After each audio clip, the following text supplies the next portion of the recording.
Assalamualaikum warahmatullahi wabarakatuh. Halo semuanya. Perkenalkan, kami kelompok 1 kelas 6D dari Program Studi Pendidikan Guru Sekolah Dasar Universitas Veteran Bangun Nusantara Sukoharjo dengan mata kuliah Karya Tulis Ilmiah dan juga dengan dosen pengampu Ibu Sri Mulyati akan memaparkan materi mengenai sistematika penulisan skripsi. Nah, sebelumnya perkenalkan dulu nih anggota kelompok kami. Yang pertama ada saya Marcelina Desanta, yang kedua ada Ismawati, yang kedua ada Amelia Azari Istiqomah, yang keempat ada Noviko Malansari, dan yang terakhir ada Rizka Septiana Kusumawardani. Nah, latar belakang dari materi ini adalah penelitian merupakan sebuah karya tulis ilmiah yang merupakan hasil dari penelitian seseorang terhadap suatu hal. Dalam sebuah penelitian, biasanya peneliti selain mendokumentasikan hasil penelitian, mereka juga menuliskan dalam bentuk tulisan yang tujuannya agar pembaca mengenal temuan baru di hasil penelitiannya. Dengan alasan itulah, seseorang perlu mengenal dan mempelajari pentingnya sistematika penulisan yang baik tentang penelitian. Contohnya skripsi bagi mahasiswa S1 di sebuah perguruan tinggi. Dengan adanya sistematika tentang penulisan tersebut, seseorang akan terbantu dan mendapatkan gambaran tentang hal-hal yang menjadi perhatian utama dalam sebuah penelitian yang akan dilakukan agar menjadi sebuah penelitian yang bagus. Nah, tujuan dari materi ini adalah memberikan gambaran sistematika penulisan yang baik tentang skripsi. Yang pertama, apa itu skripsi dan apa tujuannya? Skripsi adalah istilah yang digunakan di Indonesia untuk mengilustrasikan suatu karya ilmiah berupa paparan tulisan hasil penelitian sarjana S1 yang membahas suatu permasalahan atau fenomena dalam bidang ilmu tertentu dengan menggunakan kaidah-kaidah yang berlaku. Skripsi bertujuan agar mahasiswa mampu menyusun dan menulis suatu karya ilmiah sesuai dengan bidang ilmunya. Skripsi berbeda dengan makalah. Skripsi adalah karya ilmiah yang ditulis atas dasar berpikir ilmiah atau gabungan berpikir deduktif dan induktif. Rangka berpikir ilmiah tercermin dalam langkah-langkah penelitian, yakni perumusan masalah, teori dan hipotesis, metodologi penelitian, pengujian hipotesis, dan penarikan kesimpulan. Langkah-langkah selanjutnya, langkah awal penyusunan skripsi. Yang pertama, identifikasi masalah. Identifikasi masalah dibagi menjadi dua cara. Yang pertama, cara deduktif, yakni dengan analisis teoritis. Cara kedua, cara induktif, yakni dimulai dengan pengamatan empiris. Melalui cara tersebut dapat menemukan masalah. Langkah kedua, rumuskan masalah. Rumuskan masalah dalam bentuk pertanyaan-pertanyaan. Tetapkan juga variabel yang ada atau terkandung dalam pertanyaan tersebut. Langkah ketiga, identifikasi jawaban.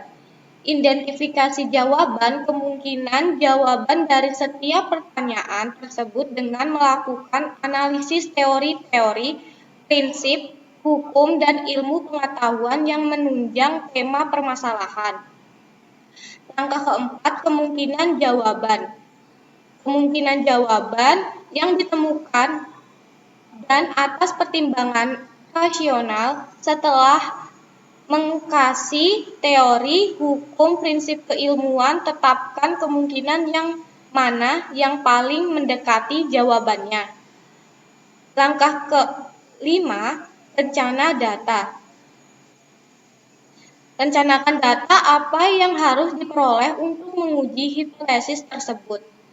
Yang keenam, usulan peneliti. Usulan peneliti ditentukan gambaran masalah, teori, dan hipotesis. Verifikasi data di lapangan, buatlah usulan peneliti untuk diajukan kepada sponsor atau ketua jurusan untuk meminta petunjuk dan komentar serta pengesahannya. Yang ketujuh, pengumpulan data. Pengumpulan data diperoleh izin peneliti, mahasiswa turun ke lapangan untuk melakukan pengumpulan data. Yang kedelapan, olah data. Olah data yang telah dikumpulkan kemudian diolah, dianalisis, kemudian hipotesis diuji, hasilnya disimpulkan, dibahas secara teoritis, berikan saran lebih lanjut. Langkah yang terakhir, tulis rangkaian kegiatan. Tulis rangkaian kegiatan di atas dalam satu sistematika. Ya, di sini saya akan menjelaskan mengenai sistematika skripsi. Skripsi terdiri dari 3 bagian pokok, yakni bagian pendahuluan, isi, dan penutup. Pada bagian pendahuluan terdiri dari hal-hal sebagai berikut. Yang pertama yaitu jilid. Jilid ini berada pada bagian depan dan belakang. Yang kedua yaitu lembar persetujuan pembimbing. Dan yang ketiga, halaman moto jika ada. Dan yang keempat yaitu abstrak. Dalam abstrak ini menggunakan 2 bahasa, yaitu bahasa Indonesia dan bahasa Inggris kalau diharuskan menggunakan bahasa Inggris. Yang kelima yaitu kata pengantar. Yang keenam, daftar isi. Ketujuh, daftar tabel. Kedelapan, daftar gambar jika ada. Dan yang terakhir adalah lampiran jika ada juga. Selanjutnya yaitu sistematika skripsi. Yang pertama, bab 1. Bab 1 ini berisikan pendahuluan. Bab 2, kajian teori. Bab 3, metodologi penelitian. Bab 4, hasil penelitian. Bab 5, kesimpulan dan saran. Daftar pustaka yang berisikan hasil penelitian. Dan selanjutnya yaitu lampiran-lampiran yang berisikan data dukungan hasil penelitian.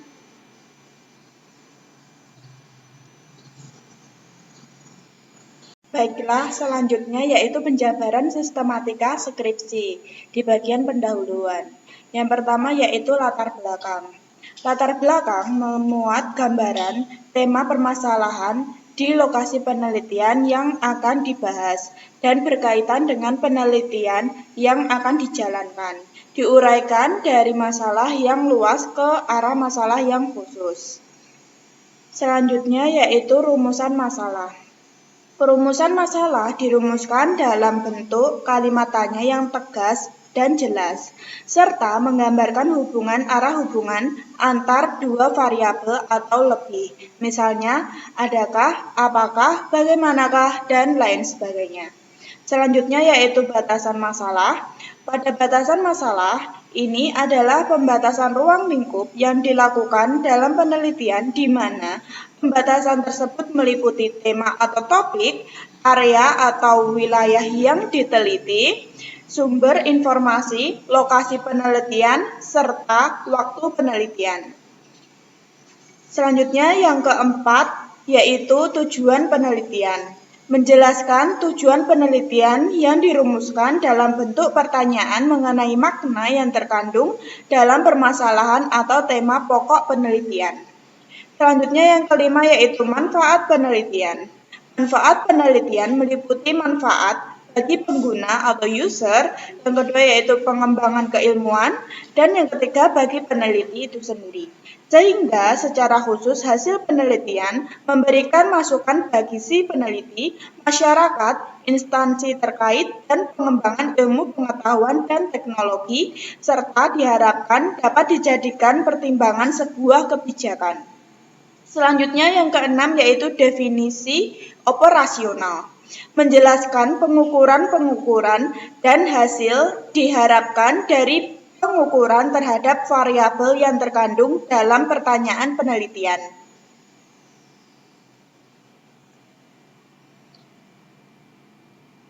Selanjutnya yaitu penjabaran sistematika skripsi kajian teori.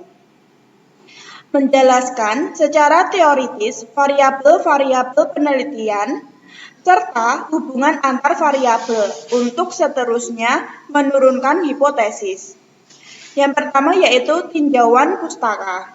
Tinjauan pustaka merupakan penelusuran kepustakaan untuk mengidentifikasi makalah dan buku bermanfaat dan ada hubungannya dengan penelitian yang dilakukan serta merujuk pada semua hasil penelitian terdahulu pada bidang tersebut. Tinjauan pustaka disusun berdasarkan tujuan penelitian, pertanyaan penelitian, dan masalah yang akan dipecahkan. Sumber yang dipakai dalam tinjauan pustaka harus disebutkan dengan mencantumkan nama penulis dan tahun terbit. Yang kedua yaitu penelitian yang relevan. Menjelaskan temuan-temuan penelitian sebelumnya yang relevan dengan tema atau judul yang dipilih. Jika tidak ada, tidak perlu diadakan. Yang ketiga yaitu kerangka berpikir. Menjelaskan keterkaitan variabel dengan tema atau judul yang dipilih. Contohnya, menjelaskan keterkaitan variabel kekuasaan dengan tugas dan tanggung jawab dalam suatu diagram tertentu, sehingga nampak jelas bahwa tugas dan tanggung jawab pemimpin betul-betul merupakan pencerminan kekuasaan pemimpin. Yang keempat yaitu hipotesis, menjelaskan implikasi dari kerangka berpikir tersebut dalam bentuk dugaan, jawaban, permasalahan penelitian. Contohnya, terdapat hubungan positif yang berarti antara kekuasaan dengan tugas dan tanggung jawab pemimpin. Baik, selanjutnya saya akan menjelaskan mengenai penjabaran sistematika skripsi, yaitu bagian metodologi penelitian. Yang pertama adalah tujuan khusus penelitian, yaitu menyatakan tujuan penelitian secara operasional. Tujuan khusus mengacu kepada subpertanyaan-pertanyaan dalam penelitian. Yang kedua ada metode dan desain penelitian. Menjelaskan metode apa yang digunakan dalam proses penelitian atau pengumpulan data. Misalnya, metode deskriptif dan alasan-alasan mengapa metode tersebut digunakan. Yang ketiga ada teknik pengumpulan data, yaitu teknik di mana data dikumpulkan untuk selanjutnya diambil bagian-bagian yang paling relevan dengan gagasan-gagasan yang sedang dibahas. Yang keempat ada instrumen penelitian, yaitu menjelaskan teknik yang digunakan dalam pengumpulan data di lapangan. Misalnya kuesioner, tes, observasi, studi dokumentasi, dan lain-lain. Jelaskan pula aspek-aspek apa yang akan diungkapkan melalui instrumen tersebut dan persyaratan apa yang digunakan. Yang keempat ada sampel penelitian, yaitu menjelaskan teknik penarikan sampel yang digunakan serta bagaimana prosedurnya.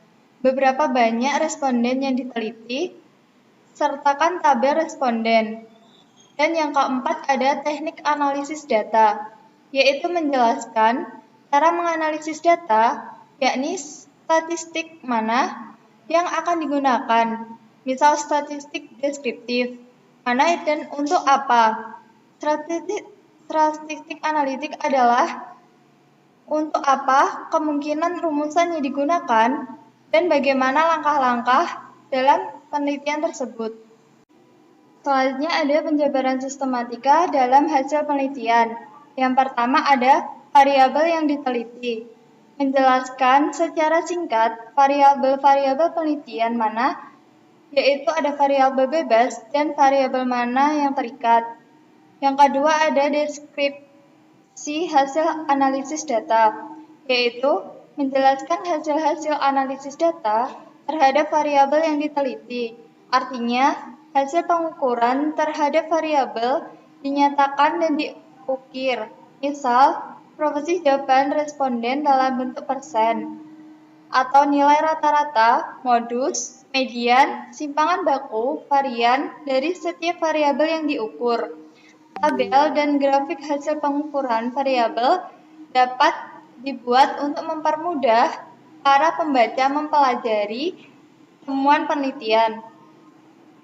Yang ketiga ada pengujian hipotesis. Pengujian hipotesis yaitu menjelaskan hasil perhitungan data dan membandingkan dengan kriteria pengujian hipotesis untuk kemudian menarik kesimpulan apakah hipotesis penelitian diterima atau ditolak. Yang keempat ada pembahasan hasil pengujian hipotesis, yaitu memberikan argumentasi teoritis terhadap nilai pengujian hipotesis. Misalnya, apabila hipotesis ditolak atau diterima, itu sudah terbukti, yaitu memberikan alasan mengapa tidak terbukti diterima atau ditolaknya hipotesis bisa dijadikan dasar untuk mengajukan saran-saran dalam bab terakhir.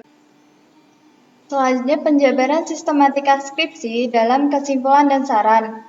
Yang pertama ada kesimpulan dan implikasi, yaitu menyatakan temuan-temuan penelitian, baik secara deskriptif atau hasil pengukuran variabel, maupun secara analitik, atau berkenaan dengan hasil pengujian hipotesis, yakni hipotesis mana yang terbukti dan apa maknanya. Jelaskan pula implikasi apa yang dapat digunakan atau ditarik dari hasil penelitian tersebut, baik bagi kepentingan ilmu, kepentingan profesi, ataupun bagi kepentingan pemecahan masalah. Yang kedua ada saran-saran, yaitu berisi gagasan-gagasan atau pemikiran atas dasar hasil penelitian. Saran untuk memperbaiki atau meningkatkan makna suatu variabel dan berbagai sudut yang berkepentingan dengan variabel tersebut. Akhir saran yang berkenaan dengan penelitian lebih lanjut, yaitu sehubungan dengan hasil penelitian tersebut. Kualitas saran bukan pada banyaknya saran yang digunakan atau diajukan, melainkan pada bobot yang menyatakan saran teoritis tentang apa yang perlu diteliti lebih lanjut untuk pengembangan ilmu pengetahuan dari bidang ilmu yang dikaji, serta saran praktis yang terkait dengan pernyataan penerapan ilmu pengetahuan tersebut. Selanjutnya ada daftar pustaka, yaitu berisi buku atau karya ilmiah yang digunakan sebagai penunjang penulisan karya ilmiah, baik yang kutip langsung maupun tidak langsung. Nah, berikutnya saya akan memberikan contoh sistematika penulisan skripsi dengan perbandingan antara kuantitatif, kualitatif, dan penelitian tindakan. Yang pertama ada sistematika penulisan skripsi kuantitatif. Nah, dalam sistematika ini terdiri dari 5 bab. Yang pertama ada bab 1 pendahuluan. Untuk bab ini terdiri dari latar belakang, identifikasi masalah, pembatasan masalah, rumusan masalah, tujuan penelitian, dan manfaat penelitian. Berikutnya, pada bab 2 yaitu kajian teori, memuat yang pertama kajian pustaka, penelitian relevan, kerangka berpikir, dan hipotesis penelitian. Pada bab 3 yaitu metodologi